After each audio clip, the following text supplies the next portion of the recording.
करते हैं। तो furthering with the question bank of bailment and pledge, बस आज खत्म हो जाएगा तुम्हारा बेलमेंट एंड प्लेज, उसके बाद में एजेंसी स्टार्ट हो जाएगा। क्वेश्चन नंबर 19 क्या पढ़ता है? ईशा बांगड़ पढ़ेंगे, जोर से पढ़ेंगे। Ravi sent a consignment of goods worth 60,000 by railways and got railway receipt. He obtained an advance of 30,000 from the bank and endorsed and delivered the railway receipt in favor of the bank by way of security. The railway failed to deliver the goods at the destination. The bank filed a suit against the railways for rupees 60,000. Decide in the light of the provision of the Indian Contract Act 1872 whether the bank would succeed the said suit. क्या हुआ था? Mister A हैं, ठीक है। Mister A ने या Ravi sent a consignment of goods worth ₹60,000 by railway and got railway receipt. जैसे ही रवि ने रेलवेज में माल को जमा कराया, रेलवे ने इसको एक पावती या एक रिसिप्ट दी, रेलवे ने इसको एक पावती या एक रिसिप्ट दी कि जो भी ये रिसिप्ट दिखाएगा माल उसको दे दिया जाएगा, ठीक है। रवि ने वो रिसिप्ट क्या है, किसके पास में रखा दी? एक बैंक के पास में। ये जो रिसिप्ट है इसको मैं क्या बोलूंगा? Document of title to goods बोलूंगा, document of title to goods. ठीक है, जो भी इसको दिखाएगा उसको ये माल मिल जाएगा। So it is as good as document of title to goods. तो रवि ने ये रिसिप्ट को बैंक से लोन लिया 30,000 रुपीज का, उसकी एवज में यहाँ पर ये प्लेज कर दिया, इसकी एवज में यहाँ पर ये रिसिप्ट रखा दी, बैंक ने रिसिप्ट लेके और लोन दे दिया, ठीक है। सर अपन जानते हैं प्लेज दोनों तरीके से हो सकता है, डिलीवरी दोनों तरीके से हो सकती है। Sir constructive actual delivery of goods भी हो सकती है, कंस्ट्रक्टिव डिलीवरी भी हो सकती है, सिंबॉलिक डिलीवरी भी हो सकती है। मतलब या तो आप सही में गुड्स भी रखा सकते हो या फिर document of title to goods भी रखा के आप अपना प्लेज कर सकते हो, जैसा भी है दोनों तरीके से वैलिड होता है। तो इसने जो रेलवे में माल डलवाया, उस माल की रसीद मिली, उस रसीद को बैंक के पास में लोन के लिए गिरवी रखा दिया, उस रसीद को रखा दिया, ठीक है। नाउ व्हाट हैपेंस इज कि the railways failed to deliver the goods at the destination. Railway ने डेस्टिनेशन पे माल भेजा ही नहीं, फेल हो गया, रास्ते में या तो माल खुद हो गया होगा या कुछ भी हुआ होगा। So the bank filed a suit against the railways for ₹60,000। क्या बैंक ने क्या किया? रेलवेज के अगेंस्ट केस किया। जितने रुपए का भी लोन दिया था, मान लो ₹60,000 का लोन दिया था, तो उसके लिए रेलवेज के अगेंस्ट केस किया। तो वेदर क्वेश्चन यही पूछ रहा होगा, whether that case is maintainable और not, decide in the light of provisions of Indian Contract Act whether the bank would succeed in the said suit. क्या बैंक सक्सीड करेगा? Sir बिल्कुल करेगा, क्योंकि ये एक प्लेज है, ठीक है। ये प्लेज वैलिड प्लेज हुआ है, डॉक्यूमेंट ऑफ टाइटल, डॉक्यूमेंट से भी प्लेज कराया जा सकता है, ठीक है। उसके आगे प्लेज है, तो माल इसको मतलब एक्चुअल में उस माल पे इसका राइट होना चाहिए था, जो इसको नहीं मिला। किसकी बेवकूफी के कारण नहीं मिला? कि सर रेलवेज की बेवकूफी के कारण नहीं मिला। तो सर रेलवेज के ऊपर स्यू कर सकता है बैंक। क्या आंसर पढ़ते हैं? The contract between Ravi and bank is a contract of pledge. Ravi ने जब बैंक के साथ में ये कॉन्ट्रैक्ट बनाया था तो ये प्लेज का था, उसने यहाँ पर पावती रखाई और बदले में 60,000 रुपए का लोन ले लिया, ठीक है सर। आगे, since deposit of title deeds with the bank as security against advance constitutes a pledge, यहाँ आता है हमको। So the bank would succeed in suit filed against the railways।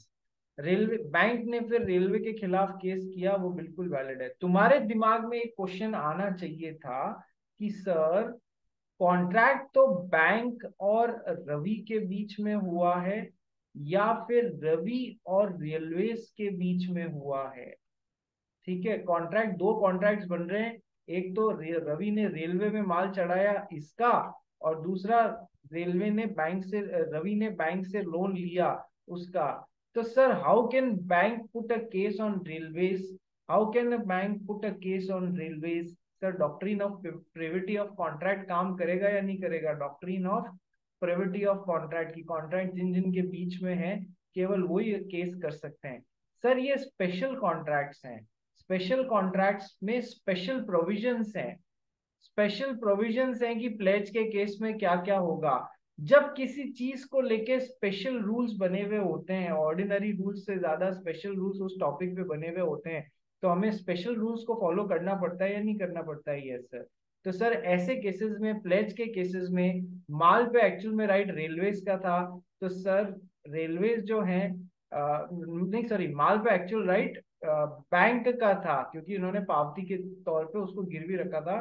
तो सर अब वो रेलवेज के ऊपर केस कर सकते हैं, वो रेलवेज के ऊपर केस कर सकते हैं, पहली बात। दूसरी बात तुमको ध्यान होना चाहिए, कोई चीज प्लेज जैसे किसी के पास में पड़ी हुई है, मिस्टर एक्स ने कोई चीज इनके पास में रखाई, या कोई चीज बेलर ने बेली के पास में रखाई, अब उस गुड्स को कोई नुकसान पहुंचा रहा है, उस गुड्स को कोई नुकसान पहुंचा रहा है, प्लेज जैसे रखाई है, तो सर प्लेजी, वापस देखो, रवि ने बैंक के पास में, रवि ने बैंक के पास में वो एक तरीके से इनडायरेक्टली वो goods through document, through document control किसका आ गया? बैंक के पास में आ गया उन गुड्स के ऊपर, ठीक है सर। तो सर वो गुड्स थ्रू डॉक्यूमेंट गिरवी रखा है, ठीक है। अब कौन उन गुड्स को नुकसान पहुंचा रहा है सही से डिलीवर नहीं करके? कि सर रेलवे उन गुड्स को नुकसान पहुंचा रहा है सही से डिलीवर नहीं करके। सर प्लेजी को ये राइट होता है या नहीं होता है कि कोई भी उन गुड्स को नुकसान पहुंचाए तो उसके खिलाफ केस कर सकते हैं या नहीं कर सकते हैं? बिल्कुल कर सकते हैं। पढ़ा है अपन ने या नहीं पढ़ा है? हाँ सर, वैसा भी पॉसिबिलिटी, तो मल्टीपल रीजंस बनते हैं यस होने के कि प्लेजी भी उन गुड्स के कोई नुकसान पहुंचाने की कोशिश कर रहा है, उसके खिलाफ केस कर सकते हैं, नंबर वन। नंबर टू कि सर अब ये वैलिड प्लेज था, तो सर प्लेजी डेफिनेटली रेलवे के ऊपर केस इस वजह से कर सकता है, ठीक है। मतलब आपको कारण समझ में आ गया ना? हाँ हो पाएगा, बिल्कुल हो पाएगा। दो एंगल समझे, प्लेजी जो जिसने भी उन गुड्स को नुकसान पहुंचाया उसके खिलाफ प्लेजी भी केस कर सकता है, number one. Number two sir document, goods की बजाय डॉक्यूमेंट भी रख दिया तो भी वो वैलिड प्लेज है, इसमें भी कोई प्रॉब्लम नहीं है, ठीक है। मंशा शर्मा समझ में आ रहा है? हाँ सर। श्लोक, श्लोक समझ में आ रहा है? श्लोक भैया समझ में आ रहा है क्या? हाँ सर। ठीक है, चलिए आगे हाँ बढ़ते सर। हैं। नेक्स्ट क्वेश्चन नंबर 20, कौन पढ़ेगा? श्लोक मुंद्रा पढ़ेगा क्वेश्चन नंबर 20।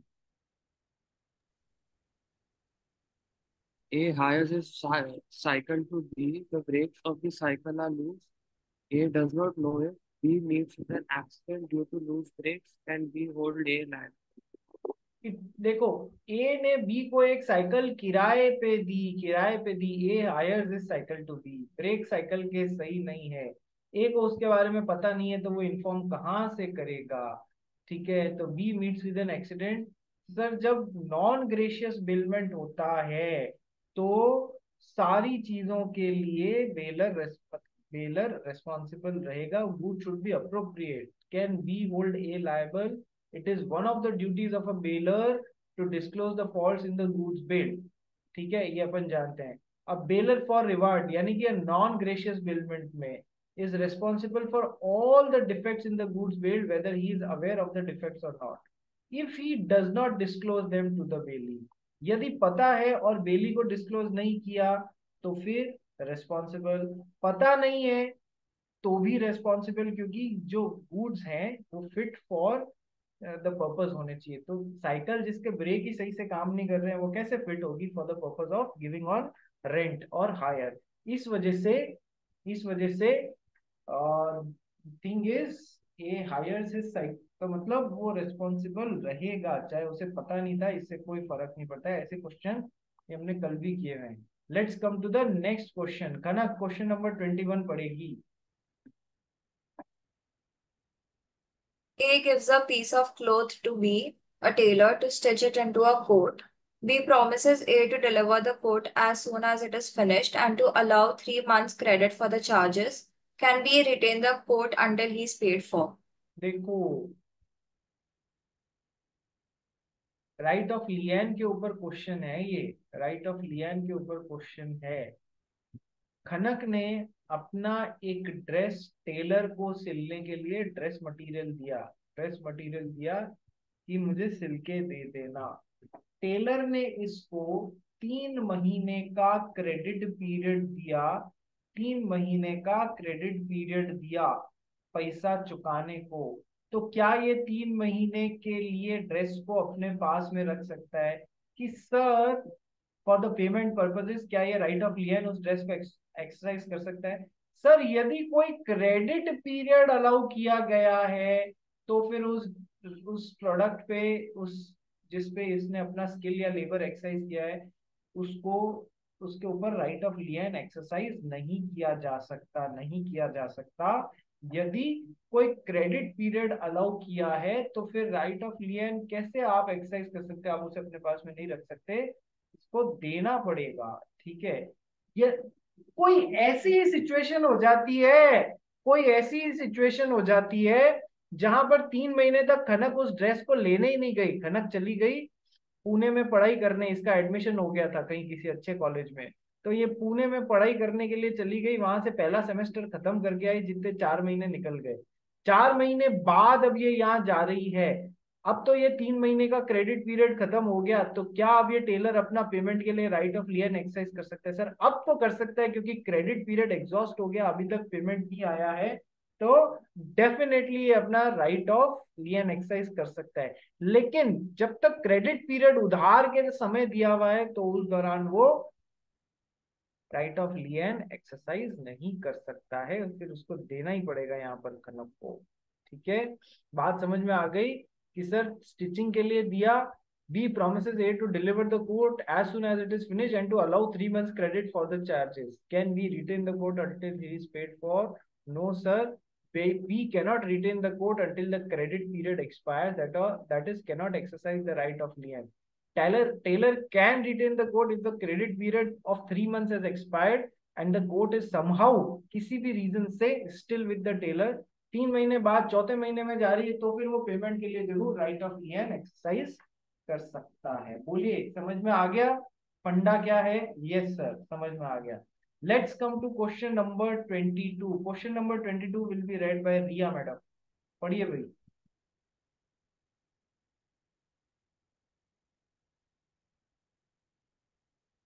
रिया मैडम खाना नहीं खाया है क्या? अरे रिया मैडम, आप किसी और को बुला, sorry sorry. Sorry sorry sir, अरे रिया मैडम खाना खाया करो ताकि है ना सब कुछ सही से सुनाई दे और सब कुछ सही से दिमाग में प्रोसेस हो। ठीक है, चलो नेक्स्ट क्वेश्चन नंबर 22 पढ़ो जल्दी से। Yes, sir. He gave his TV set for repairs to the owner of a TV workshop. The TV set is destroyed due to the voltage fluctuation during the process of repairing. Can A recover his loss? Second, will your answer be different if there is a notice stating that the repair is done at owner's risk? देखो अब एक बार क्या हुआ, रिया ने अपना TV set, बहुत ज्यादा TV और ये सब देखते थे, छुट्टियां हैं चलो टीवी 10-10 घंटे टीवी देखने लग गए, टीवी हो गया खराब। इतना ज्यादा चलाओगे तो कोई भी खराब होएगा।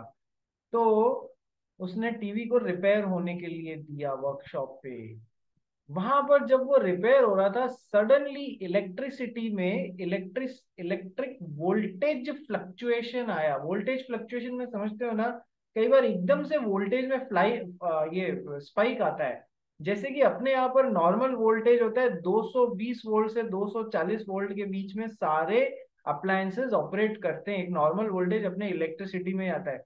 लेकिन due to certain reasons electricity विभाग के कारण वो वोल्टेज जो है वो एक सडन स्पाइक 400 वोल्ट पे चला गया। तो जो अप्लायंस बनाई 220 से 240 वोल्ट में काम करने के लिए, वो उससे बट ऑब्वियस है खराब हो जाएगा, इतनी इलेक्ट्रिसिटी लेने के लिए वो बना ही नहीं है। एकदम से स्पाइक आया इलेक्ट्रिसिटी में, तो सर वो टीवी हो गया खराब। तो अब क्या उसके लिए टीवी वर्कशॉप वाला जिम्मेदार है उस टीवी सेट के खराब हो जाने के लिए?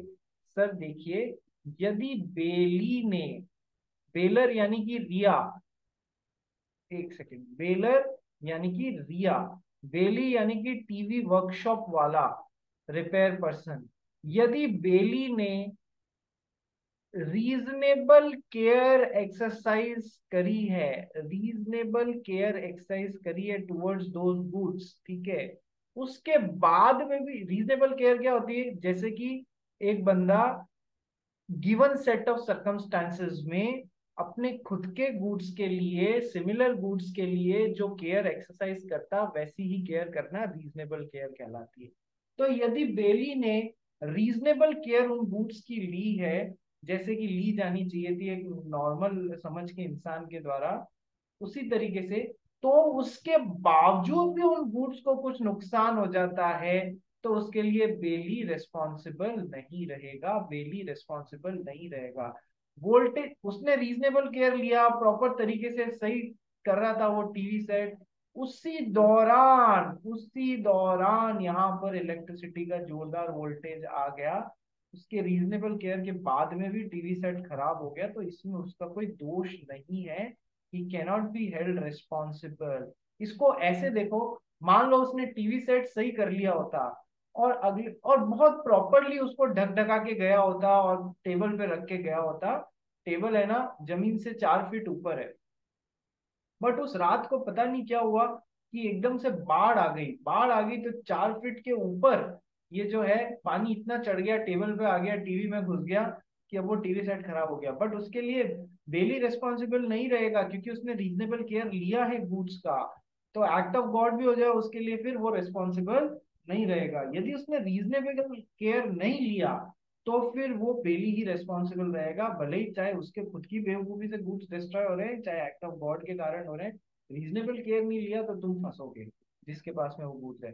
बट इधर उसने तो रीजनेबल केयर 100% लिया होगा, फ्लक्चुएशन में उसका कोई रोल नहीं है, इस वजह से वो बेली या टीवी वर्कशॉप वाला person cannot be held responsible. चलिए, तो sir voltage fluctuation during process of repairing आ गया, क्या उसको रिपेयर, क्या उस रिपेयर वाले को से अपना लॉस रिकवर कर सकता है मिस्टर ए? आंसर पढ़ते हैं, it is one of the duties of the bailee to take reasonable care of the goods paid. Also explain what is the meaning of the word reasonable care, जैसे मैंने आपको बताया ना, जैसे कि same given set of circumstances में कोई दूसरा बंदा अपने खुद के गुड्स की केयर करता है वैसे ही, ठीक है। So in the absence of any special contract, if the bailee has taken reasonable care, then he will not be liable for loss etc of the things bailed, ठीक है। यदि उसने रीजनेबल केयर लिया है उसके बावजूद में भी गुड्स को कोई नुकसान हो जाता है तो फिर वो रेस्पॉन्सिबल नहीं ठहराया जा सकता। हाँ, अदरवाइज कोई कॉन्ट्रैक्ट बनाया हुआ है मिस्टर ए और टीवी सेट और रिपेयर वाले के बीच में कि कुछ भी हो जाए तुम ही रेस्पॉन्सिबल रहोगे, तो फिर वो रेस्पॉन्सिबल होएगा। अदरवाइज कुछ नहीं, कोई स्पेशल टर्म्स नहीं डाली हुई है, तो फिर वो यदि उसने रीजनेबल केयर लिया है तो वो रेस्पॉन्सिबल नहीं होगा, ठीक है। So repairer cannot be held liable in the given case as if in spite of reasonable care the voltage fluctuation occurred and the goods got destroyed, उसको नहीं रेस्पॉन्सिबल बना सकते भी उसने रीजनेबल केयर किया। सेकेंड पार्ट ये पूछता है, will your answer be different if there is a notice stating that the repair is done at the owner's risk? यदि वहां पर कई जगह एक जगह लगा के रखते हैं ना, ये वर्कशॉप है पूरी, यहाँ पर रिसेप्शन एरिया है, रिसेप्शन एरिया पे ही ये लोग एक ऐसा लगा के रख देते हैं, repair of old electronic items will be done at owners risk, owner की खुद की रिस्क पे रिपेयर होगा। क्या ऐसा लगाने से कोई फर्क पड़ता है तुम्हारे आंसर पे? हम तो वैसे ही बोल रहे हैं कि ये नहीं भी लगाया, रीजनेबल केयर ले लिया, तो भी वो रिस्पॉन्सिबल नहीं होगा। तो सर ऐसा लिख देने से हमारे आंसर में कोई फर्क नहीं पड़ेगा, वो वैसे भी रिस्पॉन्सिबल नहीं है, इसलिए हमारे आंसर में कोई फर्क नहीं पड़ेगा। Answer will remain the same even if there is a notice that the repair is done at the owner's risk, ठीक है। हमारा आंसर तो पहले भी वही था कि ओनर की खुद की रिस्क पे यदि हमने रीजनेबल केयर ले लिया है तो। बात समझ में आ गई, इसलिए हमारा आंसर चेंज नहीं होगा। समझ में आया सबको? बोलिए इजी है ना? यस और नो? यस। चलिए नेक्स्ट क्वेश्चन पढ़ेगी Shetty. Shetty question number 23। Sunil delivered his car to Mahesh for repairs. Mahesh completed the work but did not return the car to Sunil within reasonable time. Though Sunil repeatedly reminded Mahesh for the return of car, In the meantime, a big fire occurred in the neighborhood and the car was destroyed. Decide whether Mahesh can be held liable under the provisions of the Indian Contract Act. बहुत अच्छा question है। क्या बोलता है कि sir mister x ने अपनी car mister Y को रिपेयर के वास्ते दी थी, ठीक है। 2 दिन के अंदर कार रिपेयर हो गई, ठीक है। लेकिन मिस्टर वाई ने उसको 5-6 दिन तक अपने पास में रखा, मिस्टर एक्स को रिटर्न नहीं किया। उसी दौरान मिस्टर वाई के गैरेज के पास वाले घर में जोर से आग लगी, उससे गैरेज में भी आग लग गई और उससे वो कार डिस्ट्रॉय हो गई। अब क्या इसको रिस्पॉन्सिबल बनाया जा सकता है? सर आंसर कहां पर है? It is one of the duties of the Bailey, it is one of the duties of the Bailey to return the bailed goods, to return back the goods as soon as the time is finished or as soon as the purpose of bailment has been accomplished। यदि particular time period के लिए लिया गया था और time खत्म हो गया तो गुड्स को रिटर्न करना है, या फिर कोई पर्पस के लिए गुड्स को लिया था, वो पर्पस पूरा हो गया तो गुड्स को रिटर्न करना है without being asked by the baler, without being asked by the baler. जो गाड़ी वाला है उसके मांगने का वेट नहीं करना है, खुद से चला के फोन करके या कैसे भी करके कि हाँ सर गाड़ी तैयार हो गई है दे दूं क्या, ऐसा करके रिटर्न करनी चाहिए थी without being asked by the baler. हाँ वो अपने पास में रख सकता है, कोई उसका पेमेंट बाकी है तो वो उस पर ईएम एक्सरसाइज कर सकता है, लेकिन इसका धर्म बनता है कि जैसे ही पेमेंट वेमेंट का कोई लफड़ा नहीं है। यहाँ पर क्वेश्चन से साफ पता पड़ रहा है कि ये लेथार्जिक हो गया था, इसने माल को टाइमली नहीं लौटाया। ये बार बार बोल रहा था कार ओनर, अरे भैया मेरी कार लौटा दे यार, मेरी कार लौटा दे, पर इसने नहीं सुना। इसने कार को 4 दिन तक और एक्स्ट्रा अपने गैरेज में पड़े हुए रखा, पास में आग लगी, उससे कार डिस्ट्रॉय हो गई। तो सर मेन पॉइंट क्या है? It is the duty of the bailee to return the goods back as soon as the time और purpose for the same is accomplished without being asked by the bailiff. If he is not returning the goods, then उसके बावजूद and keeping the goods in wrong way with him, तो उन goods को जो भी नुकसान होता है उसके लिए ये भरपाई के लिए जिम्मेदार रहेगा। तो सर अब उस गाड़ी को आग लग गई तो ये जिम्मेदार रहेगा। ठीक है, आइए पढ़ते हैं। Mahesh is the bailee, Sunil ने अपनी कार महेश को दी, Mahesh is the bailee. In the given contract of bailment duty of Mahesh is to return the car to the Sunil without demand by Sunil after completion of repairs. Purpose पूरा हो गया ना तो फिर हाथों कार वापस देनी है।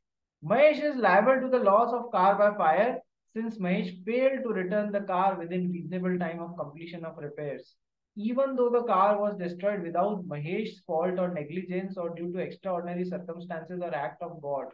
सर चाहे एक्स्ट्राऑर्डिनरी सर्कमस्टांसेस के कारण उन गुड्स को नुकसान हुआ है, चाहे एक्ट ऑफ गॉड के कारण हुआ है, ठीक है, चाहे महेश की कोई नेग्लिजेंस नहीं थी, महेश की नेग्लिजेंस के कारण थोड़ी ना आग लगी है, ठीक है, या महेश की फॉल्ट के कारण थोड़ी ना आग लगी है, कोई भी रीजन हो, लेकिन उसने टाइमली गुड्स रिटर्न नहीं किए, उसने टाइमली गुड्स रिटर्न नहीं किए। सर बिना मांगे देना होता है, चला के देना होता है। पैसे के लिए रोक रहे हो अलग बात है, पैसे की बात नहीं है, फिर भी रोका तुमने तो गलत तरीके से रोक रहे हो, ठीक है। तो फिर अब उन गुड्स को कुछ भी नुकसान हुआ, चाहे तुम्हारी चाहे एक्ट ऑफ गॉड के कारण हुआ, चाहे किसी भी कारण से तुम्हारी गलती थी, इसलिए उन गुड्स को नुकसान हुआ, ठीक है। चलिए, तो ये हो गया सिमिलर क्वेश्चन, ये अम्ब्रेला वाला अपन कर चुके हैं, ठीक है। पोपटलाल का अम्ब्रेला वाला क्वेश्चन अपन कर चुके हैं। नेक्स्ट क्वेश्चन पे आइए, question number 24। Now who will be reading it? कौन पढ़ेगा भाई? मंशा मैडम पढ़िए। हाँ sir. Shyam, at the request of Govind, sells goods which were in the possession of Govind. However, Govind had no right to dispose of such goods. Shyam did not know this and handed over the proceeds of the sale to Govind. Afterwards, Manohar, who was the true owner of the goods, sued Shyam and recovered the value of the goods. In the light of the provision of the Indian Contract Act 1872, answer the following questions. Is Govind liable to indemnify Shyam for his payment to Manohar? What will be the liability of Govind if the goods is a prohibited drug? देखिए, क्या हुआ था, रिया ने एक goods Isha Shetty को दिया था बेचने के लिए। ऑर्डिनरी कोर्स ऑफ बिजनेस में दे रही है, ऑर्डिनरी कोर्स ऑफ बिजनेस में रिया ने एक माल ईशा शेट्टी को दिया बेचने के लिए। ईशा शेट्टी ने वो माल आगे बेच भी दिया और उस माल को बेच के जो पैसे मिले वो रिया को हैंड ओवर कर दिए। पर मजे की बात यह है कि सर वो गुड्स रिया का था ही नहीं, इसको अथॉरिटी थी ही नहीं बेचने की। वो गुड्स किसका था, वो गुड्स मंशा का था। तो मंशा ने लेके इस पे केस ठोक दिया ईशा शेट्टी पे और इससे पैसे वसूल लिए उस चीज के। तो क्या अब ईशा शेट्टी जिसने वो गुड्स को बेचने का काम किया ऑन बिहाफ ऑफ रिया, क्या वो रिया से इंडेमनिफिकेशन मांग सकती है to make good the losses जो इसकी बेवकूफी के कारण इसको हो गए हैं? क्या वो इंडेमनिफिकेशन मांग सकती है? हाँ, आंसर तो यस है। तो sir, is Govind liable to indemnify Shyam? Govind ने श्याम को माल दिया और बोला कि बेच दे। So is Govind liable to indemnify Shyam for his payment to Manohar? और उन गुड्स का ओरिजिनल ओनर मनोहर था, बाद में देखा कि इसने मेरा माल बेचा है तो उससे पैसे वसूल कर लिए। ठीक है। Is Govind liable to indemnify Shyam for his payment to Manohar? Shyam had no notice of the Govind's defect of title, he acted in ordinary course of business as a mercantile agent considering Govind as owner of the goods, कि जिसने दिया है वही सही में owner है। और बिल्कुल इसी नॉलेज के साथ में genuinely handed over the proceeds of the sale to him, जैसे बेचा वैसे ही बिल्कुल जेन्युइन तरीके से ये पकड़ो अपना पैसा। ठीक है। Therefore said transaction is invalid, thus Govind shall be, ये एक लाइन हटा देना, said transaction is invalid हटा देना, इसका कोई रोल नहीं है। Thus Govind shall be liable to indemnify Shyam for his payment to Manohar. Sir, इस दौरान अपन ने पढ़ा है ना, यदि कोई ऐसी चीज डिफेक्ट इन टाइटल है और वो आप बेली के पास में रखा देते हो और बोलते हो कि बेच दे इसको, तू मेरा एजेंट जैसे इसको बेच दे, उसके कारण एजेंट को कोई भी प्रॉब्लम आती है या बेली को कोई भी प्रॉब्लम आती है, क्यों? क्योंकि डिफेक्टिव टाइटल ऑफ गुड्स है और उस कारण इसको नुकसान हो जाता है। तो इसकी नुकसान की भरपाई के लिए ये पर्सन जिम्मेदार रहेगा जिसने वो डिफेक्टिव टाइटल वाला गुड्स दे दिया, provided he is acting in good faith. इसने यहाँ पर मनोहर ने इससे पैसा वसूल लिया, तो सर डेफिनेटली इसको अपने आप को इंडेमनिफाई कराने का राइट है। जो भी नुकसान हुआ है, ये जिसने गलत काम किया है ना, जो चीज उसकी नहीं थी वो बेचने की, उससे हर्जाना वसूल सकते हैं। Second point, what will be the liability of Govind जिसने माल बेचने को दिया था जो उसका था ही नहीं? If the goods is a prohibited drug, goods is a prohibited drug. मान लो रिया को आजकल क्या है, नशा करना बहुत पसंद आ गया है, नशा करती भी है और नशा बेचती भी है। तो रिया ने ईशा शेट्टी को, बोलते ना अफीम, अफीम की बहुत सारी गोलियां दी बेचने को कि ये तू बेच दे मेरे बिहाफ पे। ठीक है। ईशा शेट्टी को पता है सब कि what she is selling is, उसका क्या पर्पज है वगैरह वगैरह सब पता है। ठीक है। तो रिया ने इसको जो गुड्स बेचने को दिया वो रिया का था ही नहीं, वो अफीम की गोलियां रिया की थी नहीं जिससे नशा होता है। ईशा शेट्टी उसको बेच के आ गई, पैसे इसको पकड़ा दिए। बाद में कोई XYZ पर्सन आया कि तुमने मेरी गोलियां कैसे बेच दी, लाओ मेरे को पैसा दो। तो क्या अब ये इससे इंडेमनिफिकेशन डिमांड कर सकती है? सर, अपन सब जानते हैं कि इंटॉक्सिकेटिंग ड्रग्स जो होते हैं वो बेचना का कॉन्ट्रैक्ट जो है, इट इज का एग्रीमेंट जो है, it is not having lawful object. जब उसका लॉफुल ऑब्जेक्ट ही नहीं है इस वाले फर्स्ट कॉन्ट्रैक्ट एग्रीमेंट का, तो फिर क्या वो वैलिड कॉन्ट्रैक्ट होगा? नहीं सर, वो वैलिड कॉन्ट्रैक्ट नहीं होगा, वो वॉइड एग्रीमेंट होगा, शुरुआत से गलत एग्रीमेंट होगा। जब वो वॉइड एग्रीमेंट होगा तो sir, void agreements are not enforceable in court of law, अपन जानते हैं। जब खुद ही गलत चीज के लिए बन रहा है तो फिर सर बेलमेंट का भी कॉन्ट्रैक्ट होगा क्या? नहीं सर, क्योंकि बेलमेंट भी एक कॉन्ट्रैक्ट है जिसमें सारे valid essential elements of a contract आने चाहिए। तो ये बेलमेंट का भी कॉन्ट्रैक्ट नहीं हुआ। जब ये बेलमेंट का कॉन्ट्रैक्ट हुआ ही नहीं तो किस बात की इंडेमनिटी डिमांड कर सकते हो? इसलिए नहीं है क्योंकि सर ये अनलॉफुल ऑब्जेक्ट के लिए ये एग्रीमेंट बन रहा है, तो वो कोई कॉन्ट्रैक्ट नहीं बना, वो कोई एग्रीमेंट नहीं बना। तो फिर जब है ही नहीं तो फिर काहे की इंडेमनिटी? इतनी सी बात पे ठुक गए कि आपने जिस चीज के लिए कॉन्ट्रैक्ट बनाया था वो बेचना इलीगल है, अनलॉफुल ऑब्जेक्ट के साथ। बोलो। तो Govind shall not be liable to indemnify Shyam as selling of prohibited drugs is a prohibited act and against the public policy. So no contract is formed and it will be a void agreement. तो जब contract ही नहीं बना, void agreement है, तो फिर काहे की indemnity. ठीक है, चलिए नेक्स्ट क्वेश्चन और लास्ट क्वेश्चन की तरफ चलते हैं। Question number 25। कौन पढ़ेगा भाई इसको? झील मैडम आप पढ़िए, थोड़ा माइक पास में रख के पढ़ना। हाँ sir. Mr. Truth deposited 100 bags of groundnut in the factory of Mr. Falls for safekeeping. Mr. Falls mixed the groundnut bags with the other groundnut bags in the factory with the consent of Mr. Truth, consumed it to produce edible oil. Whether Mr. Truth is entitled to claim his share in the edible oil produced under the provisions of the Indian Contract Act 1872. What will be the consequences in case of groundnut bags were mixed without the consent of Mr. Truth under the above said act? देखो सीधी सी बात है, सच्चा आदमी था, उसने झूठे आदमी की फैक्ट्री में अपना माल रखा दिया। ठीक है, क्या ग्राउंडनट वो होती है ना, मूंगफली, मूंगफली का ढेर अपना जो था इसका, इसने फॉल्स के यहाँ पर रखा दिया। ठीक है, फॉल्स की फैक्ट्री में। अब देखो, it is the duty of the Bailey, it is the duty of the bailey not to mix the goods with own goods, not to mix the goods with own goods, कभी नहीं करना चाहिए। ठीक है, अब आगे क्या हुआ कि सर क्वेश्चन बोलता है कि यदि मिस्टर ट्रुथ की कंसेंट से वो गुड्स मिक्स किए गए थे और उसमें से ऑयल निकाल लिया गया तो क्या, और यदि वो मिस्टर ट्रुथ की कंसेंट के बिना मिक्स हो गए तो क्या। तो अपन ने पढ़े ना यार 155, 156 और 157 में पूरा ये एस्पेक्ट कवर किया हुआ है सेक्शंस में कि sir first and foremost duty is not to mix the goods, not to mix the goods, ठीक है, विद ओन गुड्स। यदि मिक्स, अब अल्टरनेटिव, यदि मिक्स कर दिए गए हैं प्लस कंसेंट से मिक्स किए गए हैं, यदि मिक्स कर दिए गए हैं और कंसेंट से मिक्स किए गए हैं तब तो कोई प्रॉब्लम नहीं है, दोनों ट्रुथ और फॉल्स जो है वो प्रोपोर्शनेट, जिसका जितना था उतना उसमें से पैसा ले लेगा। ठीक है, यदि विदाउट कंसेंट मिक्स हुए हैं तो फिर क्या होगा सर? फिर दो सिचुएशंस होगी। यदि जो माल है वो सेपरेबल है, सेपरेट किया जा सकता है, तब तो उस माल को सेपरेट किया जाएगा, प्लस प्लस उसका खर्चा जो है वो फॉल्स बियर विद करेगा, जिसकी बेवकूफी के कारण वो माल मिक्स हो गया। ठीक है, अलग करने का खर्चा।